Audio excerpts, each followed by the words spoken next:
Olá, meus queridos alunos, como é que vocês estão? Espero que estejam aproveitando essas aulas. Essa aqui é o terceiro encontro. Se você, por um acaso, não assistiu às duas primeiras aulas, pode pedir o link para a gente, que a gente passa para você assistir, que as duas primeiras aulas são muito importantes, que é tipo uma introdução a tudo que nós vamos desenvolver a partir de agora, tá? Então, essa lição de hoje é a lição que vai trabalhar um pouco sobre o relacionamento nosso com Jesus, com Deus Pai e com o Espírito Santo.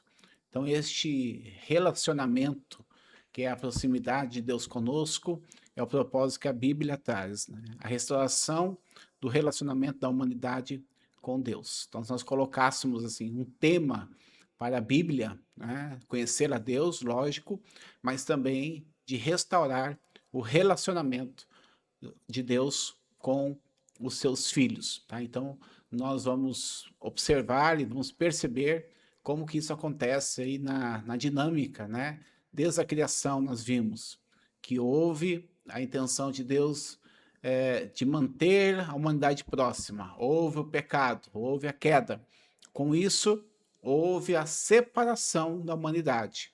Só que ali já houve o sinal de que viria o descendente, ao qual este seria ferido no calcanhar pela serpente, mas a serpente, né, seria esmagada pelo descendente. Então, esse apontamento é a redenção apontando para Jesus, né? E quando nós levamos a vida, né, a redenção, a vida de Jesus, nós vamos ver também a dependência do Espírito Santo. Então, nesta relação que nós estamos trabalhando aqui, estamos trabalhando na relação de Deus, Pai, o Filho e o Espírito Santo, tá? Então, nós vamos trazer algumas abordagens bem interessantes para essa temática aqui que a gente vai desenvolver. Então, desde a criação, né? Então, já Deus criou todas as coisas, incluindo nós aqui, né? Que estamos participando desse vídeo, assistindo ou narrando. E se Deus criou todas as coisas, aqui a palavra é totalidade. Então, não é que Deus criou algumas coisas e as outras se desenvolveram. Não, Deus criou todas as coisas. E nos criou a humanidade, a sua imagem e a sua semelhança, tá? Essa imagem, alguns podem pensar que é uma ideia de uma aparência humana, né? Não, a imagem é que nós parecemos com Deus na forma como nós aparecemos, né? Como nós somos. Na verdade, não. Ele se relaciona ao caráter de Deus. Então, a imagem e semelhança são os atributos compartilhados de Deus. Por que não é igual? Porque existem alguns atributos que não é possível nós termos, não é possível compartilhar conosco. Então, por exemplo, onisciência, onipresença, onipotência, são atributos incomunicáveis, que não tem como Deus compartilhar conosco, né? Mas bondade, fidelidade, mansidão, santidade, outros atributos divinos que são possíveis são compartilhados. Por isso que é a semelhança de Deus, né? E essa imagem reflete o caráter, né? O como nós vivemos em comunhão com o próprio Senhor, tá? Então, essa nossa relação, né? Deus na Trindade, a economia da Trindade, a relação da Trindade, ela é perfeita. Deus, Pai, Filho e Espírito Santo, eles se relacionam perfeitamente entre si. E esta relação perfeita entre si, ela também tem que ser agora vivida pela humanidade, que se relaciona bem consigo mesmo, se relaciona bem com Deus e se relaciona bem com o próximo também, tá? Agora, por que que nós fomos criados, né? Então, algumas pessoas entendem, né? Falam assim, olha, Deus criou tudo pra gente, né? Deus criou o universo pra gente, né? Deus criou o Jardim do Éden pra gente, Deus criou tudo pra gente. Não. Algumas coisas foram criadas em relação à humanidade, sim, mas não há como nós pensarmos, não há nenhuma lógica para nós pensarmos que é possível Deus ter criado todas as coisas, né, para nós. A criação de Deus é para a glória dele, tá? Então nós vamos encontrar nesses textos aí de referência que o Senhor Deus criou o universo todo para a glória dele, tá? Então se nós pensarmos aí na estrela mais próxima da Terra, nós estamos falando aí em 4 anos-luz, tá? Ou seja, se a mais próxima, né? Se tivéssemos, né, uma espaçonave que viajasse a mais de 1.000 quilômetros por 1.000 quilômetros não, a velocidade da luz levaria 4 anos para chegar na estrela mais próxima, mais próxima. Agora, não estou nem falando dos quinquilhões de estrelas de bilhões de anos-luz, tá? Estou falando aí milhões, bilhões de anos-luz. Jamais o ser humano, jamais terá acesso a esta criação. Jamais. Então, por que Deus criou tudo isso, então? Lógico, para a glória dele, porque somente ele é quem pode gozar e ter acesso disso aí. Então, a criação toda é para a glória de Deus e não como alguns pensam que é para a humanidade, né? Nós temos algumas coisas que são criadas em relação à humanidade, né? No próprio ambiente, né, do atmosférico, isso foi criado para que haja vida, para que o ser humano pudesse viver e sobreviver, né? Os próprios animais, vegetações, né, que são os que geram os alimentos, isso aí tudo foi criado relacionado à humanidade. Inclusive, o próprio sábado, a Bíblia diz, foi criado para o homem. Então, o tempo, né, esse Cronos que foi criado, né, que não é o Kairos, que é o tempo de Deus, mas o Cronos ele foi criado pensando na humanidade, tá? Então, algumas coisas da criação referem-se à humanidade, mas tudo que foi criado é para a sua glória, independente disso, tá? Então, e aí nisso existe o governo divino, tá? Deus não somente criou e se afastou e agora falou, deixa a coisa do jeito que eu programei, agora vai, né? Não. Deus ele criou, mas ele mantém o seu governo sobre a sua criação. Então Deus governa todas as coisas. E no seu governo há também a preservação dessas coisas. Então, tudo que existe e que continua existindo é porque existe a mão de Deus, ou seja, a preservação de Deus. Deus está provendo a criação dele, a subsistência, tá bom? Então, se pensarmos assim, olha, se a órbita da Terra saísse 1 quilômetro do eixo dele, seria catastrófico para toda a galáxia, né? Mas ele se mantém. Como que se mantém? Se mantém porque Deus governa e Deus preserva toda a criação, tá? E isso é a demonstração do amor dele, né? Então nós temos aí a graça comum. A graça comum é um termo que nós usamos para falar na teologia, para falar sobre aquilo que todos têm acesso. Então, não somente os filhos de Deus, os servos de Deus, mas todos, né? Então o sol nasce para todos, a chuva vem para todos, né? Então até um ditado popular diz, né? A chuva é para todos, o sol é para todos, mas a sombra é para alguns. Então existe a revelação especial de Deus. A revelação especial de Deus está relacionada à revelação do próprio Cristo, o nascer de novo, né? E isso realmente são para os seus escolhidos, a qual Deus revela a sua salvação. Então esta é a revelação especial, é a graça especial. Agora, a graça comum é aquilo que todo mundo tem, não é?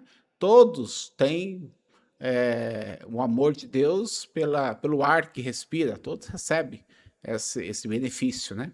Então, por que que isso acontece? Porque o amor de Deus está manifesto. Então, nós vemos ali a criação toda acontecendo, né? Toda a criação acontecendo, e Deus falando assim que Deus amou o mundo de tal maneira que deu seu filho unigênito. Então, o amor de Deus, ele não simplesmente entrega o seu filho.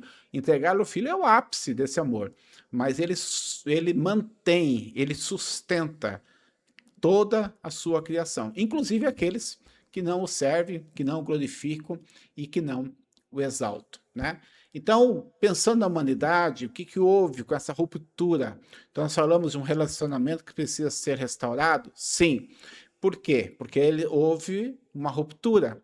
E essa ruptura, né, da relação, né, de Deus com a sua criatura, né, que envolve o homem que é criado à sua imagem e semelhança com o seu caráter, quando ele desobedece uma ordem clara, né, de que não deveria comer do fruto, né, da árvore do conhecimento do bem e do mal, quando ele quebra essa regra, que era a única regra do Jardim do Éden, né, imposta daquilo que nós conhecemos, ele cai na desobediência, e a desobediência é pecado.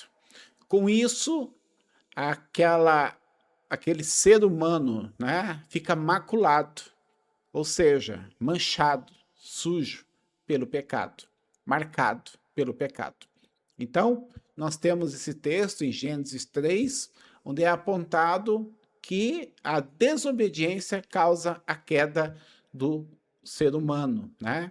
O desejo, né? A vontade humana entrou em confronto com a ordem divina.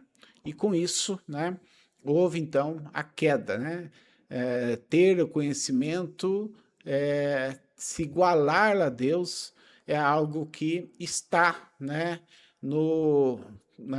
na raiz do pecado, está essa afronta, né? E há essa impossibilidade. Como nós dissemos no início dessa aula, nós somos imagem e semelhança de Deus. A igualdade com Deus não há como ter. Então, foi feita essa quebra, essa ruptura, e aí, então, a comunhão com o Salvador ficou prejudicada, tá? E aí, nós já vemos a promessa da redenção. Que a promessa da redenção é o quê? A vinda de Jesus, o Filho de Deus, que iria remir, salvar, resgatar toda a humanidade. Mas resgatar para quê? Para que tenha um relacionamento restaurado. Então, eu sou salvo em Jesus, mas não me relaciono com Deus? Ué, que tipo de salvação é essa? A salvação, ela vem com a viés, tá, da reconciliação. Um está atrelado ao outro. E essa reconciliação está na restauração do relacionamento com Deus, tá? Porque Deus enviou o seu Filho unigênito para que todo aquele que nele crer não pereça, mas tenha a vida eterna. E o que é a vida eterna? Vida eterna é viver eternamente com Deus. Ou seja, estar na presença de Deus, estar num relacionamento eterno com Deus. Então, Jesus é o Cordeiro de Deus que tira o pecado do mundo.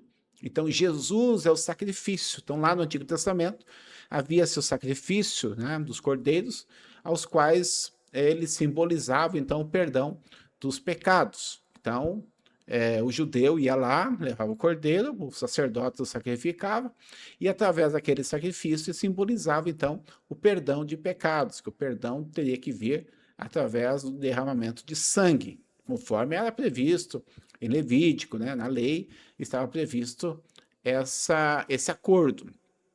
Assim, Jesus ele se torna o Cordeiro de Deus quando ele morre na cruz em nosso lugar, como sacrifício, tá? Ele se tornou maldito em nosso lugar. Então, nós que mereceríamos a cruz, a condenação, nós que mereceríamos ser mortos, mas Cristo morreu por nós, mesmo que ele não tenha pecado. E Jesus, então, se torna o caminho da salvação. Ele se torna a verdade, a palavra, e se torna a vida ao qual nós teremos eternamente com Deus, tá? Qual que é o mediador entre Deus e os homens? Jesus. Jesus se torna esse símbolo. toda a palavra de Deus, toda a Bíblia, toda a Escritura, ela vai se voltar para exaltar e glorificar a Jesus como Senhor e Salvador, tá? Então, não existe outra forma, tá, de ter a salvação, não existe outra forma de restaurar o relacionamento com Deus, senão pelo próprio Jesus, tá? Jesus é o único. E quem recebe e crê Jesus, ele torna-se filho de Deus, porque a Bíblia diz que deu-lhes o poder de serem feitos filhos de Deus. Quem que se torna filho de Deus? É quem recebe Jesus como Senhor e Salvador e crê em Jesus como seu Senhor e Salvador. Então, esses se tornam filhos de Deus. E aí os demais? Os demais são criaturas criados por Deus. Criaturas, mas filhos. O poder de ser filho de Deus é através da irmandade com Jesus. Então, não tem esse negócio de somos todos filhos de Deus. Não. Todos os que são remidos pelo sangue do Cordeiro se tornam filhos de Deus. Esse é o poder, tá? E nesse receber e crer, que nós somos transformados pela palavra e pelo poder de Deus, então nós também buscamos ao Senhor, porque eu quero ter essa relação com Deus. E como é que eu tenho essa relação com Deus? Através da oração e da leitura da palavra, que foi o nosso início lá das 2 primeiras aulas. Depois nós vamos ter uma ênfase maior nessas 2 abordagens. Mas a oração e a leitura é relacionamento. Alguns entendem como tarefa, como meta, né? Talvez até como obrigação, mas na verdade não. Não pode ser isso. Porque se for isso, não é relacionamento, tá? É um contrato, né? E Deus não quer fazer um contrato com você. Deus quer ter um relacionamento com você. Então, buscar a Deus através da oração e leitura bíblica é um ato, é uma consequência daqueles que são tornados filhos de Deus. E essa questão leva também, consequentemente, a uma comunhão mais intensa, uma comunhão verdadeira, uma comunhão consigo mesmo, uma comunhão com Deus e uma comunhão com o próximo, tá? Então, é algo que vem de dentro para fora, mas ele surge, ele nasce e ele vem pelo poder de Deus. Então, isso aí é essencial para o nosso relacionamento com o Senhor, tá? Então, a pergunta, se eu te perguntar assim, quem é Jesus para você? Então, você vai ter que entender, olha, Jesus é o Filho de Deus. Ah, Jesus foi um profeta, Jesus foi um grande sábio. Sim, ele foi realmente um sábio, né? Foi realmente um profeta, né? Mas, acima de tudo, Jesus é o Filho de Deus. Jesus é o Deus encarnado. Então, Jesus, ele existe desde a eternidade, tá bom? O Cristo, né? O Deus eterno. Agora, na humanidade, sim, na humanidade ele nasceu ali de Maria, mas na divindade ele existe desde a eternidade, tá? Esse Deus encarnado, Jesus, né? O Evangelho de João, apresenta mais a divindade de Jesus, é um evangelho muito interessante. Se você vai começar a ler a Bíblia, eu indico você a ler inicialmente o Evangelho de João e na linguagem de hoje, que seria assim um ótimo início para você entender mais a palavra de Deus, tá? Às vezes eu falo isso, mas minha primeira leitura da Bíblia foi na linguagem de hoje. Então, depois eu peguei umas outras linguagens, inclusive a Revista Atualizada, né, que hoje nós podemos pensar aí que seria a Nova Almeida atualizada também, que é uma versão melhorada daquela revista atualizada. Então, você tem essas opções à sua disposição. Eu aconselho a linguagem de hoje para iniciar, tá? Então, Jesus é o Cristo, é o ungido, ele é o Messias prometido, aqueles que os profetas anunciaram do Antigo Testamento, aquele que lá em Gênesis, capítulo 3, foi anunciado, né? Este é o Cristo, tá? Ele é o descendente, ele é o Senhor, ele é o Salvador. Então, se ele é Senhor, é porque eu me submeto ao Senhor, tá? A autoridade de Jesus. Então, ele não vai ser Senhor, eu vou fazer o que eu quero da minha vida. Não. Ele é o Senhor, porque ele tem autoridade sobre a minha vida. Ele é o meu salvador, então eu estou condenado sem ele. Sem ele eu estou preso, só sou liberto, tá? Ele é a minha carta de alforria, né? Ele é o meu mandato de segurança, né? Ele é o meu redentor. Então, se a salvação somente vem através e por Jesus, então nada mais justo, né? Que ele seja exaltado e glorificado como Senhor e Salvador das nossas vidas, tá bom? Se ele é o Salvador, eu dependo dele, busco a ele, clamo a ele, porque ele é o recurso que eu busco em todo tempo, tá? Então, como que nós podemos falar de Jesus, né? Algumas características importantes que nós temos que descrever, tá? Primeiro deles, que Jesus é santo, inculpável e imaculado, tá? O que quer dizer isso, tá? Primeira questão, que ele é santo, tá? Porque ele é santificado, porque ele é o Deus, o Santo, Todo-Poderoso, né? A Bíblia diz: ser santo porque eu sou santo. Por que que ele é santo? Ele é santo porque ele é Deus, a divindade dele traz isso. Santidade de Deus é um atributo comunicável? Sim. Deus compartilha a santidade com nós, mas a plenitude da santidade é só divina, só dele. Inculpável, sobre ele não há dolo, não há culpa, não há pecado, tá? Jesus, ele é puro, 100%, absoluto, a pureza absoluta, tá? Jesus é imaculado absolutamente, ou seja, completamente, totalmente. Então, é a descrição de Jesus. Então, dizer assim, Jesus pecou, Jesus teve alguns desejos humanos, Jesus isso, não, Jesus esteve sempre acima de todos esses percalços aí da humanidade, pecadora, caída, afastada de Deus. Jesus não esteve, não, em nenhum momento se submeteu a nenhum desses caprichos do ser humano pecador, tá? Então, por isso que é importante a gente conhecer mais de Jesus, conhecer a natureza de Jesus, a jornada de Jesus, a vida de Jesus, tá? Então, essa é o que nós estamos tratando aqui, se relaciona a, a, a características, ao caráter, né, do próprio Deus encarnado, Jesus Cristo, tá? Então, como que nós vamos permanecer em Jesus, tá? Então, fala, eu sou filho de Deus, tal, né? Eu sou servo de Jesus. Como que é isso, né? Então, uma das questões do discípulo de Jesus é permanecer no amor dele e obedecer os mandamentos, a ordem de Jesus. Sim, eu não não tenho amor pela sua obra, não tenho amor pela sua igreja, não tenho amor pelo perdido, não tenho amor pelo irmão, não tenho, mas eu sou salvo. É complicado, né? O apóstolo João questiona isso, né? Então, na verdade, o amor tem que ser uma marca cristã, tá? E tá lá atrelado ao fruto do Espírito que nasce, né, na vida daquele que é remido. Então, essa questão. Mas o amor também vem com a obediência e obedecer ao Senhor.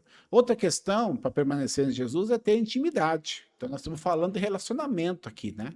Nós estamos falando de um contrato, né? Nós estamos falando de um acordo, falando de relacionamento, proximidade, intimidade, né? Se achegar aos Jesus, né? Então, nós temos ali, temos uma ilustração de Marta e Maria, né? Marta tenta preparar todas as coisas, né? Pensa na estrutura, né? Enquanto que Maria, ela pensa na intimidade, ela pensa no relacionamento com Jesus. Ela se colocou aos pés de Jesus e preferiu estar ali. Então, essa é a questão. Mas essa intimidade também leva a obedecer às ordens de Jesus, tá? Então fala assim: mas Jesus, os mandamentos acabaram. Não, os mandamentos continuam, mas sob ótica de Jesus, entendeu? Então eu vou reler toda a Bíblia a partir da perspectiva de Jesus Cristo, né? E aí então vamos ter esse relacionamento de amor mútuo na comunidade, na vida da igreja, tá? Então Quais são as promessas do Senhor, né? As promessas do Senhor é a seguinte: nós podemos pedir o que quisermos e será feito. Só que existe uma condicionante aí, um condicionante nessa questão, tá? Qualquer coisa que a gente pedir vai ser feito? Não. Quando nós pedirmos conforme a sua vontade, tá? Então, se você pedir algo que vai te tirar do propósito de Deus, você não vai receber. Então, pedir o que quiser, né? Pedir e não recebeis, porque pedis mal. O que é pedir mal? É pedir segundo a vontade humana, não segundo a vontade de Deus. Então, quando nós temos intimidade, nós sabemos o que Deus tem para nós. Nós sentimos isso. E nós pedimos a Deus: Deus, faça a sua vontade na minha vida. E essa vontade será feita. Senhor, eu coloco meu coração diante do Senhor, me guia na verdade, e você será guiado na verdade. Então, o que você pedir relacionado a essa intimidade, a essa relação, você vai receber, porque esta é a vontade de Deus. Agora, quando você pedir sem essa intimidade, sem esta relação com Deus, você vai pedir conforme a sua própria vontade, e aí com certeza vai ser fracassado, tá? A condição, né, é permanecer no amor de Deus, é estar na presença do Senhor, é obedecer às próprias palavras do Senhor, tá? Então, esta é a condição de receber as promessas de Deus. Então, as promessas de Jesus, a salvação, a redenção, nós temos no Senhor, né, o caminhar com Deus, sim, mas a vontade dele prevalece sobre todas elas. Porque nós temos que lembrar que o próprio apóstolo Pedro foi crucificado numa cruz, né? Ele poderia, como ser humano, nunca, jamais querer passar por aquilo, né? Mas o próprio Jesus, quando ele foi orar pela sua crucificação, ele falou assim: Senhor, se for possível, afasta de mim este cálice, mas faça a sua vontade. Então, Jesus se condiciona à vontade do Pai, apesar de que ele fala: se for possível, afasta de mim esse cálice. Mas a vontade de Deus é soberana. Então, esse é uma pessoa que pede segundo a vontade de Deus, tá? Então, o próprio Jesus nos ensinou como viver essa promessa com o próprio Senhor, tá? Então, qual é a obra, né? Primeira coisa, o Espírito Santo é uma pessoa, tá, gente? Então, às vezes, alguns pensam, né, que o Espírito Santo ele é uma luz, é uma força, uma energia, né? Não, Jesus, o Espírito Santo é uma pessoa, assim como o Pai, o Filho, o Espírito Santo é uma pessoa. Então, ele se entristece, né? Não entristeçais o Espírito Santo, né? O Espírito Santo, ele tem todas as particularidades de emoções aos quais são os atributos divinos que são compartilhados conosco, tá? Mas qual é a obra do Espírito Santo? A obra do Espírito Santo é regenerar, é transformar. Então é o Espírito Santo quem nos transforma em novas criaturas, tá? Então ele é quem faz essa obra em nós. Por exemplo, quando Jesus ele vai ao deserto, né, Jesus ele não vai ao deserto. Jesus é levado ao deserto. Então, o Espírito leva ele. Então, o Espírito é quem guia nós. Ele nos leva à santificação. Ele nos leva à transformação. É a obra do Espírito Santo mudar a nossa mente, o nosso coração e as nossas vidas, tá bom? Porque é o Espírito Santo, inclusive, quem é o selo da nossa salvação.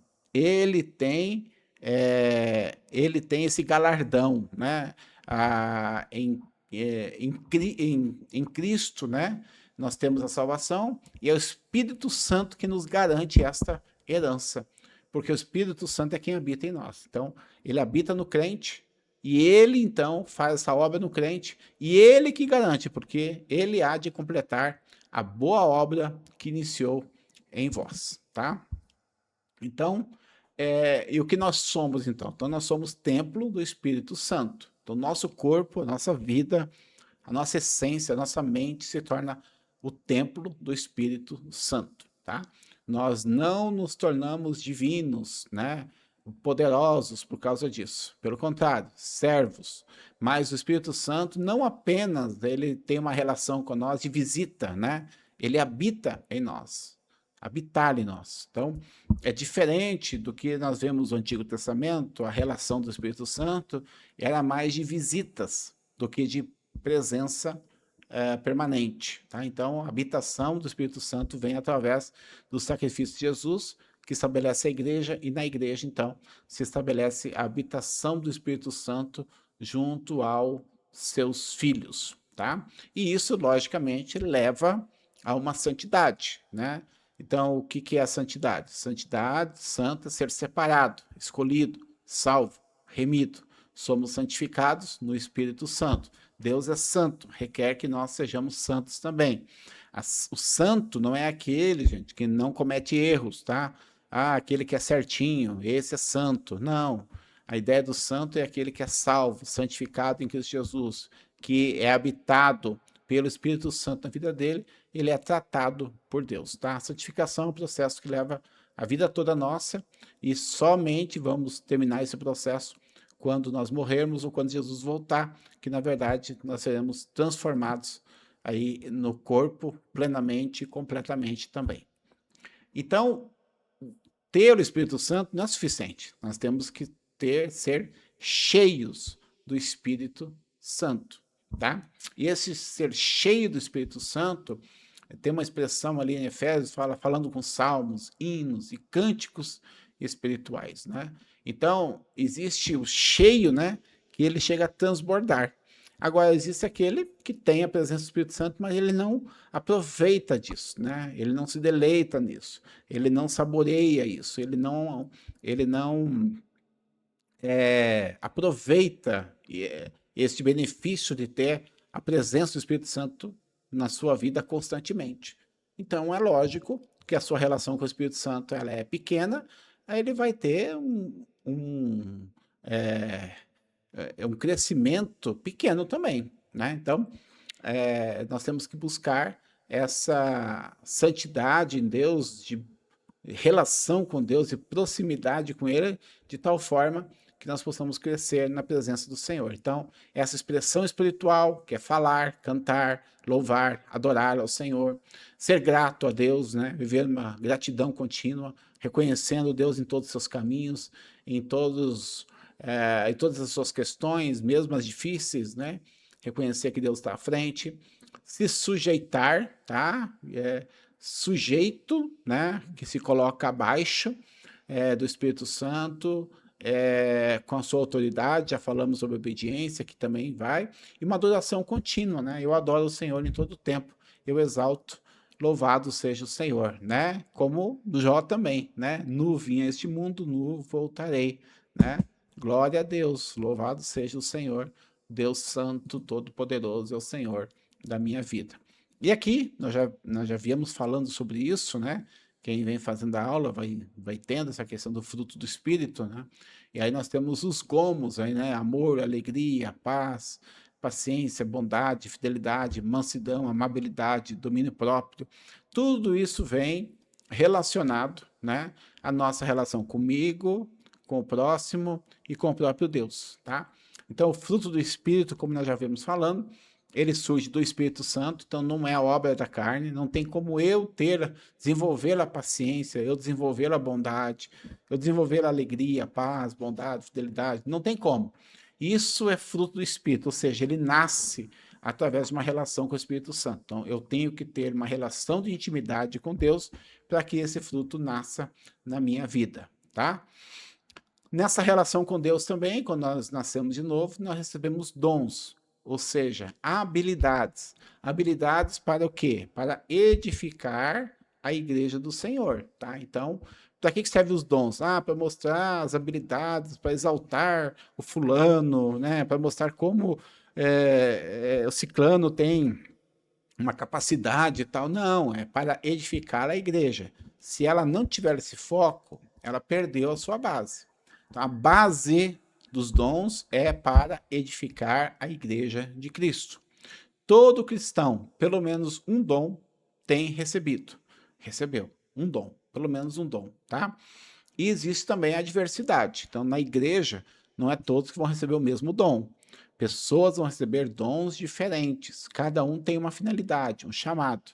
Então, tá lá no corpo. Nem todo mundo é rim, nem todo mundo é fígado, nem todo mundo é estômago, tá? Nem todo mundo é ouvido, nem todo mundo é olho, nariz, boca.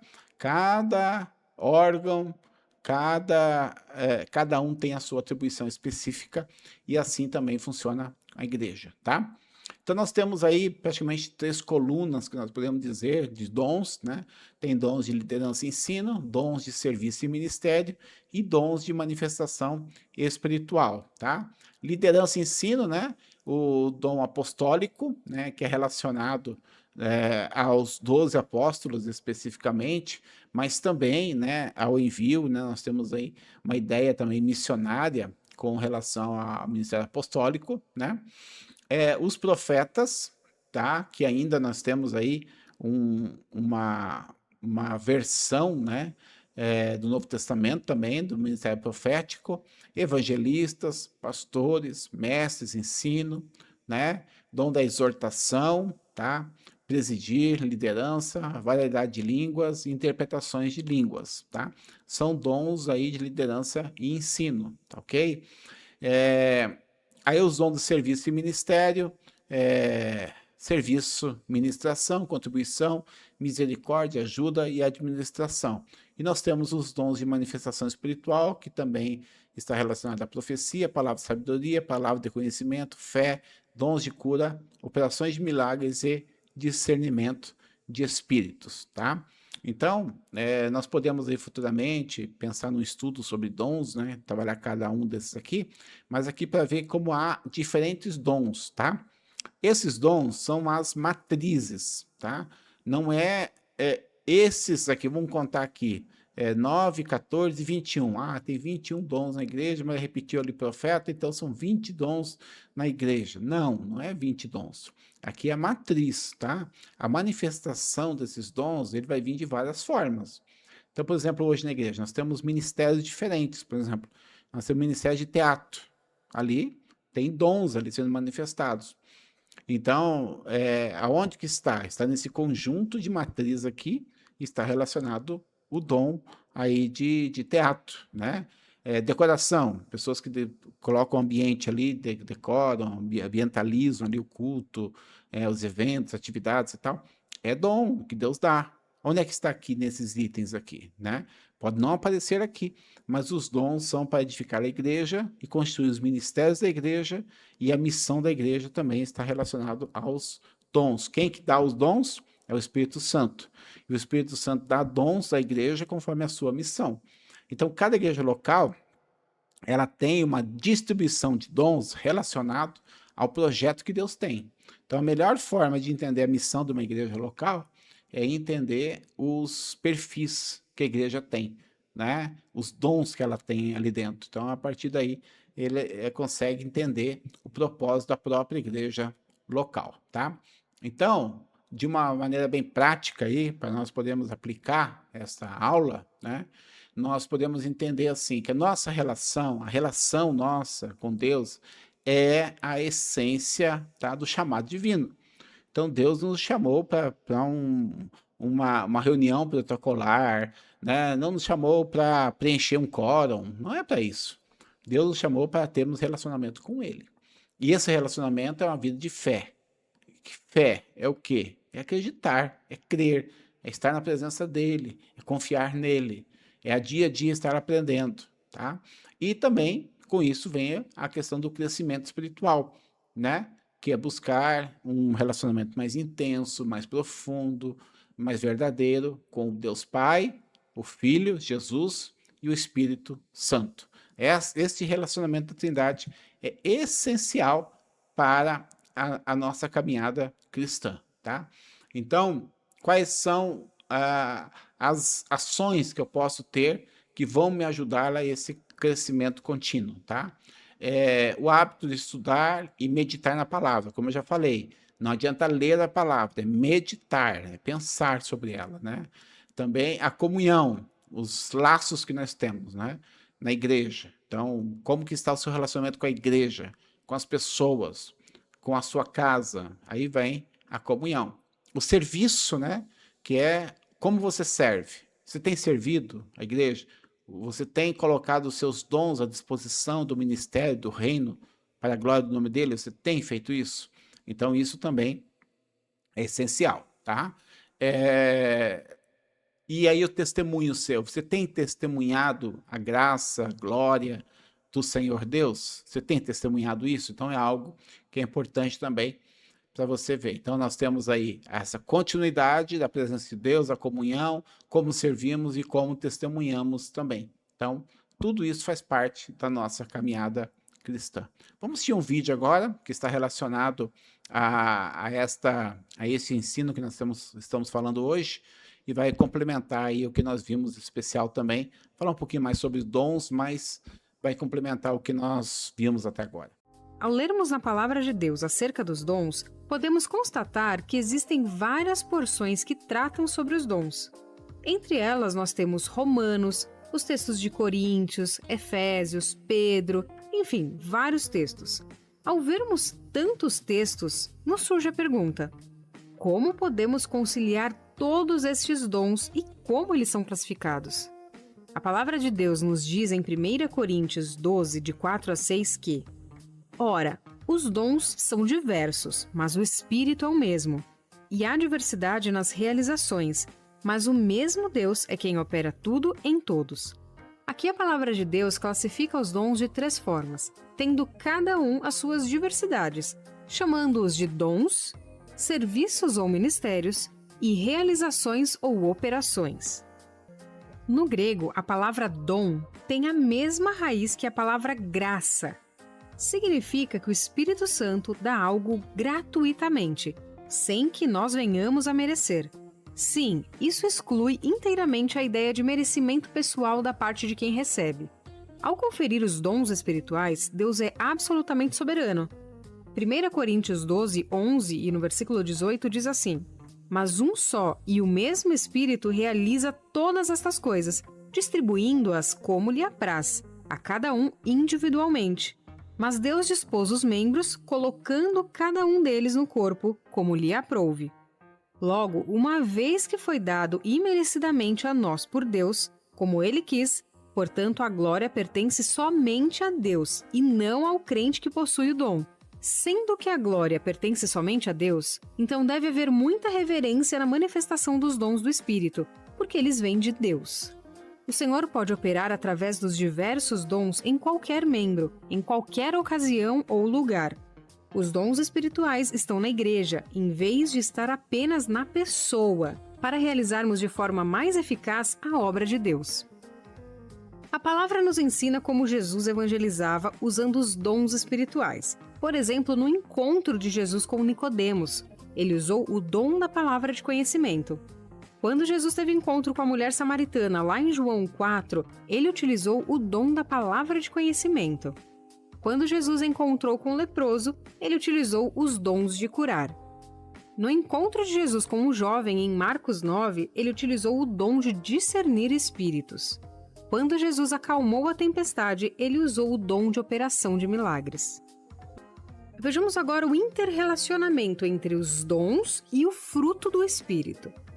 Vale a pena enfatizar que os dons espirituais não são em si parâmetros que identificam uma maturidade cristã, e sim o fruto do Espírito Santo. Entretanto, o cristão não deve deixar de buscar um para receber o outro. Antes, como cristãos desejosos de fazer a vontade de Deus, devemos buscar o fruto e os dons simultaneamente para que possamos ser cada vez mais úteis na obra do Senhor. O versículo 31 de 1 Coríntios 12 nos ordena, e eu digo ordena porque o verbo está no imperativo, que procuremos os melhores dons. Podemos receber os dons do Espírito com apenas alguns meses de conversão, pois a Bíblia nos diz que Deus nos concede o seu Espírito se nós pedirmos. Mas a mudança de caráter pode levar anos. Isso significa que podemos ter os dons do Espírito, mas não termos o fruto do Espírito. Recebemos os dons pela fé, mas o fruto é adquirido no andar pelo Espírito. A palavra de Deus nos diz que pecamos porque não conhecemos as Escrituras nem o poder de Deus. Cuidado! A palavra sem o poder pode se tornar religiosidade, E o poder sem a palavra pode se tornar espiritismo ou uma vida cristã muito superficial, onde você pode ser totalmente enganado pelo inimigo. Não rotule ninguém, cada um é usado de forma e maneira diferente por Deus. Deus nos criou de forma especial.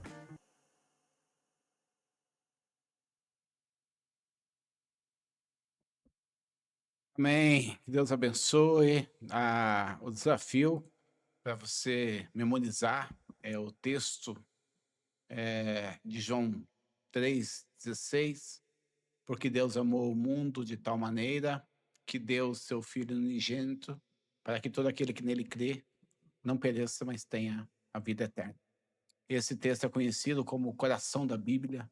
Então, um desafio para que você possa ler, estudar, que você possa buscar a presença de Deus, esse relacionamento com Deus. Então, nós vimos hoje que esse relacionamento com Deus, ele não é algo vazio, ele é algo que preenche nossas vidas, né? Então, o fruto, os dons, são instrumentos aos quais nós temos aí e são produtos que nascem desta relação. Que você possa também buscar cada vez mais esta relação com Deus. Essa relação que faz você crescer na presença dele, que faz você buscar ele, ter sede dele e estar sempre, sempre na dependência do Senhor. Deus abençoe você. Eu espero que esse estudo tenha te ajudado.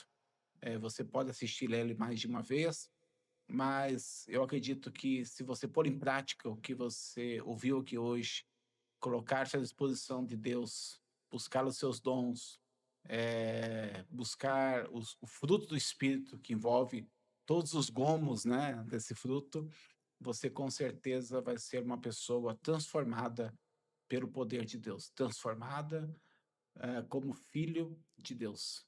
Que Deus abençoe e te espero aí, te aguardo na nossa próxima lição, ao qual nós vamos estudar e vamos ter mais uma vez a sequência desses estudos. Que Deus abençoe você e até a próxima.